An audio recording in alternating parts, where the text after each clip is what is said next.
Danish poet Nete Kold, and I reach out to everyone in Penny Authors, or the poets and the people behind, with gratitude and respect. And I will champion Keith Woodhouse from We 10 Book of Life with Moonshine Doves. Split from the mountain stones, when my wife lends me her pocket lips, the yellow split ends of pine planks meekly take the plain's sharp edge, obsessed with my needs and desires. I throw a bucket of carpet all over the lawn.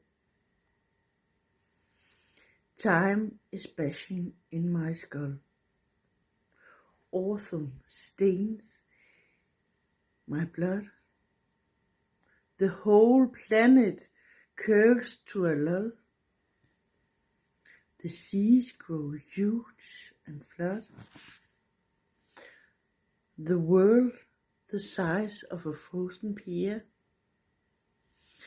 spins out of orbit and to skins 1,000 universes of time and space, to lie with one God's beautiful face and leave all the murders behind.